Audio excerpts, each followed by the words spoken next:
आज हम टॉपिक पढ़ेंगे policies related with environmental problems कि एनवायरनमेंट के अंदर जितनी प्रॉब्लम्स हम डे बाय डे डिस्कस कर रहे हैं या हम फेस कर रहे हैं उनको रेक्टिफाई करने के लिए हमारी गवर्नमेंट ऑफ इंडिया या इंटरनेशनली कौन कौन सी ऐसी पॉलिसीज़ हैं या प्लान्स हैं जो इनको ठीक करने के लिए बनाए गए हैं। तो before going to start first of all हम पढ़ते हैं पहले हमारा एनवायरनमेंट है क्या। एनवायरनमेंट किसको हम बोलते हैं? It can be defined as anything which may be treated as covering the physical surroundings that are common to all of us, including air, space, land, water, plants and wildlife। तो जितना कुछ भी हमारे surrounding है, चाहे वो physical form में है, एयर है, स्पेस है, लैंड है, प्लांट्स हैं और वाइल्ड लाइफ है, इन सब को हम किस में काउंट करते हैं? इन सब को हम एनवायरनमेंट के अंदर काउंट करते हैं। So need of protection and conservation of the environment and sustainable use of natural resources is extremely important. अगर हम इन सबको सस्टेनेबली यूज़ नहीं कर सकते, हम इनका डेवलपमेंट जो है वो सही नहीं कर पा रहे हैं, हम इनको प्रोटेक्ट करके नहीं रख पा रहे हैं, तो ये हमारी खुद की प्रॉब्लम्स हैं और इससे क्या है, बहुत ज़्यादा प्रॉब्लम्स शुरू होने वाली हैं, प्रॉब्लम्स होने वाली हैं हमारे एनवायरनमेंट में। तो ये सारी प्रॉब्लम्स जो आज हम फेस कर रहे हैं, अगर इनकी इम्प्लीमेंटेशन इन पॉलिसी की फुल फ्लैश्ड अगर हो जाती तो आज हमें इतने मेजर इश्यूज जो हैं सामना ना करना पड़ता। तो कहीं ना कहीं इन पॉलिसीज़ के अंदर भी लूप हॉल्स हैं कि जो ये अच्छे से इम्प्लीमेंट नहीं हो पा रही हैं, बट टाइम टू टाइम इनको गवर्नमेंट ने बनाया है, मैंडेटरी किया है, तो इसको हम आज चेकआउट करते हैं। तो पॉलिसीज़ क्या होती हैं? Policies are mean to chart out a vision for the future. Government of India future के लिए या जो इंटरनेशनली पॉलिसीज़ बन रही हैं वो क्या है? दीज आर द विज़न कि हमने फ्यूचर में स्टेप बाय स्टेप कैसे अपनी पॉलिसीज़ जो हैं वो इम्प्लीमेंट करनी है। Policies are just made prescriptions कि वो पहले से ही प्रिस्क्राइब्ड होती हैं कि हमें इस टाइम में ये पॉलिसी इम्प्लीमेंट करनी है, इस टाइम में हमने ये पॉलिसी लानी है। They are just directions.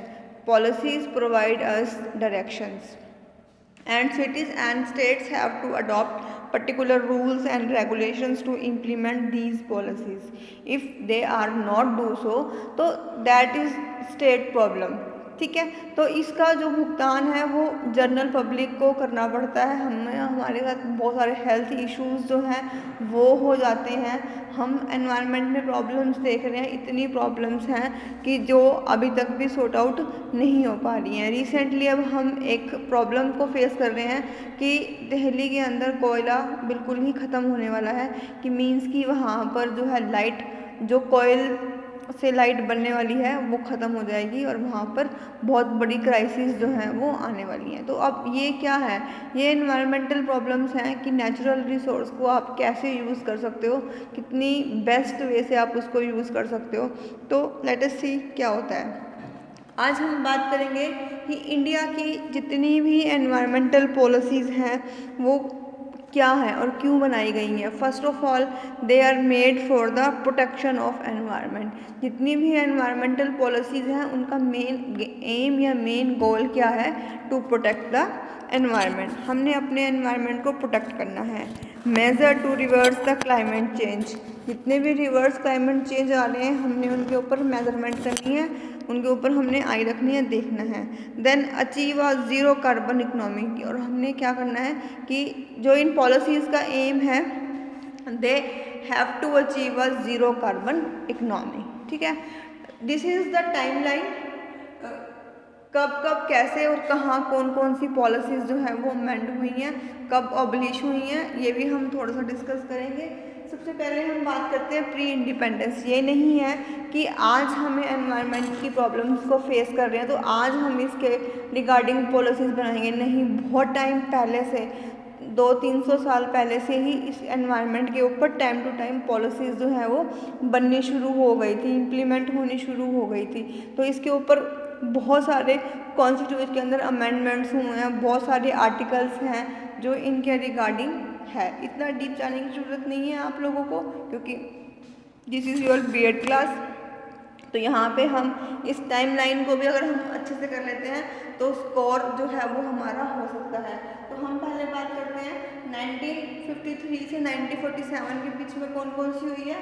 श्योर-न्यूसेन act 1857, the elephant preservation act 1879, the fisheries act 1897, the factories act 1987, then the Bengal Smoke Nuisance Act 1912, the Bombay Stock Nuisance Act 1912, Wild Bird and Animals Protection Act 1912। तो कुछ एक acts का नाम है या policies का नाम है वो यहाँ पर लिखा गया है। इनके अलावा भी और बहुत सी हैं जो कुछ इम्पोर्टेंट है किसी भी तरीके से वो यहाँ पर मेंशन की गई हैं, सारी यहाँ पर मेंशन नहीं है, but for your this is enough कि अगर आपको एक क्वेश्चन प्रिपेयर करना है उसके लिए इतनी हमने लिखी हैं, एनफ है ये।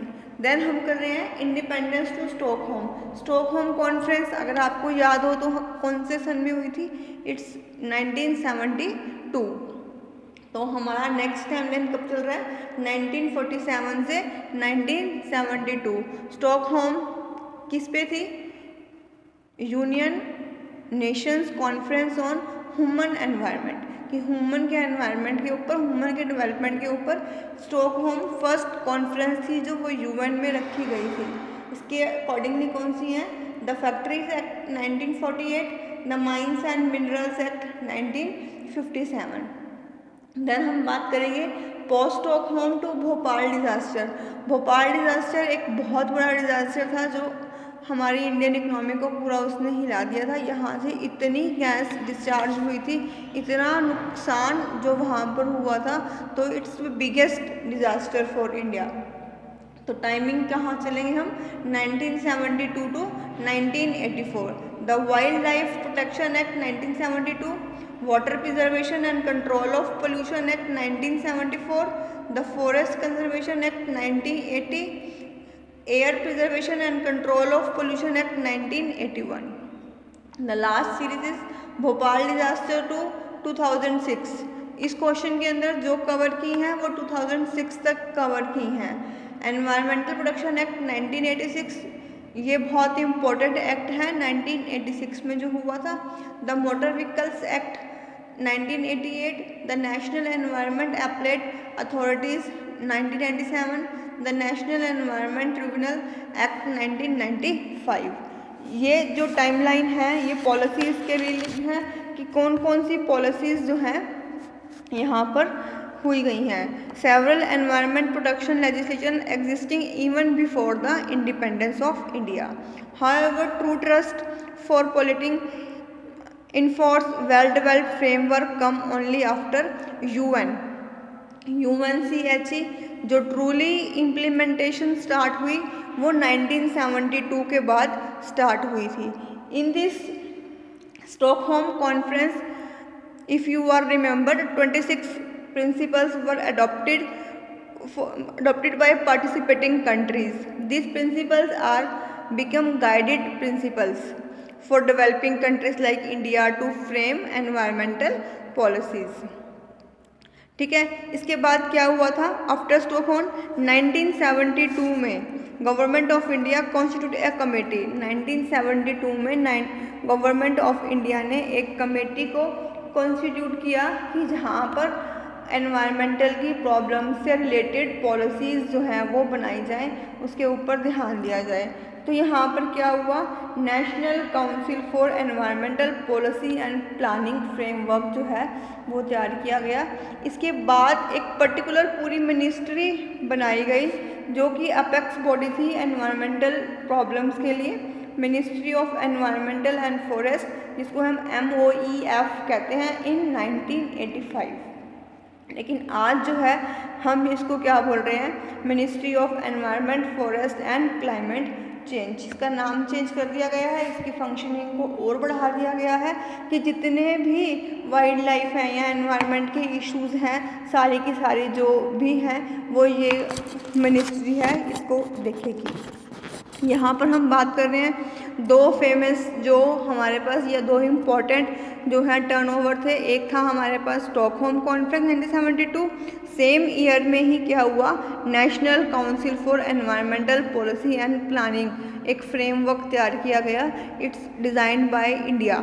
स्टॉकहोम कॉन्फ्रेंस थी वो इंटरनेशनल थी, लेकिन national council for environment policy and planning ये इंडिया की स्पेसिफिक है। इन दोनों के बाद क्या हुआ, they lead to the development of lot of environmental legislation in the following years. बहुत सारे सालों में, इनके आने वाले सालों में इन दोनों को बेस बनाकर बहुत सारी पॉलिसीज़ जो हैं, बहुत सारे एक्ट जो हैं वो डेवलप किए गए, जैसे wild life protection act of 1972, water preservation and control of pollution act of 1974, forest conservation act of 1980, air preservation and control of pollution act of 1981। Wild life protection act क्या था? This is the first umbrella act of India for the protection of animal and plants. Under this act, a state government may declare any area to be a sanctuary. Be इस act के अंदर अगर state government को लगता है कि ये किसी पर्टिकुलर एक बर्ड के लिए या एनिमल्स के लिए सेंचुरी या नेशनल पार्क होना चाहिए, तो इस एक्ट के बाद उस स्टेट गवर्नमेंट को अथॉरिटी है कि वो एरिया ऑक्यूपाई कर सकती है उस पर्टिकुलर एक बर्ड या हम एनिमल्स के लिए, रिहैबिटेशन के लिए, क्योंकि अब बहुत सारे ऐसे एनिमल्स हैं और बर्ड्स हैं जो एक्सटिंक्ट पे हैं, कि मीन्स कि वो ख़त्म होने को हैं, एंडेंजर्ड जोन में रह रहे हैं। तो उनके प्रिजर्वेशन के लिए अगर स्टेट गवर्नमेंट चाहती है या उनको लगता है कि ये एरिया जो है हमारे फ्लोरिन और फ्यूना या जियोग्राफिकली, जूलॉजिकली उन सब के लिए सूटेबल है, तो वो इस एरिया को जो है रिजर्व करके रख सकते हैं। जो ये एक्ट था वाइल्ड लाइफ प्रोटेक्शन एक्ट, ये आया 19 सितंबर 1972 में एनफोर्स में आया, तब से ये अब तक चल रहा है। Then water preservation and control of pollution act, this act has been enacted to provide the prevention of water pollution, कि जितने भी वाटर पोल्यूशन के लिंक्ड हमारे पास प्रॉब्लम्स आएंगी तो ये एक्ट जो है, ये मिनिस्ट्री है, इसको जो है यहाँ पर डिस्कस करेगी। और ये 23 मार्च 1974 को एनफोर्स में आया था और लास्ट अमेंडेड इसके अंदर 2003 के अंदर एक्ट की गई है। देन हम बात करते हैं द फॉरेस्ट कंजर्वेशन एक्ट। इस एक्ट के क्या है कि कोई भी फॉरेस्ट के मैटर्स हैं, फॉरेस्ट के कंजर्वेशन के लिए मैटर्स हैं, वो इस एक्ट के अंदर दर्ज किए जाएंगे और इस एक्ट के अकॉर्डिंग ही उनको वहाँ पर सेटिंग की जाएगी। The last one is air preservation and control of pollution act. इस एक्ट को हम, this act defines air pollutant as any solid, liquid or gaseous substance present in the atmosphere in such concentration as may be or tend to be injurious to human beings or other living creature or plants or property of environment। तो ये किसी भी liquid को, किसी भी substance को pollutant की category में फॉल कर सकते हैं। इस एक्ट के अंदर अगर कोई इनको एनवायरनमेंट के अंदर कोई लिक्विड, कोई गैसेस फॉर्म में कोई भी सब्सटेंस मिल रहा है तो ये उस पोल्यूटेंट को अपनी इंडेक्स के अंदर प्लेस दे सकते हैं कि पोल्यूटेंट, उसको हम यहाँ पर घोषित कर सकते हैं। उसके बाद हम बात करते हैं भोपाल ट्रेजेडी की। भोपाल ट्रेजेडी जो एक गैस ट्रेजेडी थी, ये 1984 में हैपन हुई और इसके बाद डीप इम्पैक्ट पड़ा पॉलिसी मेकर्स के माइंड में कि हमें हमारे एनवायरनमेंट के लिए बहुत स्ट्रिक्ट पॉलिसीज़ जो हैं, फैक्ट्रीज़ के लिए बहुत स्ट्रिक्ट मेजरमेंट हैं वो रखने चाहिए। अगर हम उन स्ट्रिक्ट मेजरमेंट को फॉलो नहीं करते हैं तो हमारे साथ और भी ट्रेजेडीज़ या डिज़ास्टर जो हैं वो हैपन हो सकते हैं। तो इसके बाद क्या हुआ, एनवायरमेंटल प्रोटेक्शन एक्ट 1986 जो है एक्सटेंड हुआ पूरी इंडिया में and it come into force 19 नवंबर 1986। 19 नवंबर 1986 को एनवायरमेंटल एक्ट जो है वो फोर्स में आया। After the enactment of water pollution और control act 1974 and air preservation, इन दो एक्ट के बाद जो है नेशनल एनवायरमेंटल प्रोटेक्ट एक्ट 1986 जो है वो एनफोर्स में आया। उसके बाद मोटर व्हीकल्स एक्ट है 1988, नेशनल एनवायरनमेंट एपलेट अथॉरिटीज़ है 1987। इस तरीके से टाइम टू टाइम बहुत सारी पॉलिसीज़ जो हैं वो सामने आई हैं। ठीक है, उसके बाद जो एक मेजर पॉलिसी हमारे सामने आई है वो है नेशनल एनवायरनमेंट पॉलिसी 2006। इसके अंदर क्या हुआ, this is the first initiative in strategy formulation for environmental protection in a comprehensive manner. This is the first initiative.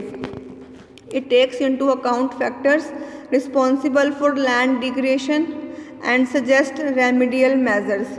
सबसे पहले इसने क्या किया, फैक्टर रिस्पॉन्सिबल जितने भी थे लैंड डिग्रेडेशन के लिए और फिर suggestions the for remedy. Factor including fiscal traffics and sectoral policies for their unintentional impact on land degradation. The remedial measures offered to tackle the problem comprised the traditional land use practices, mandatory of EIA and environment management plan, detail of the public hearing and the project report to the impact assessment agency for clearance, further review by a committee of experts in certain cases and public hearing।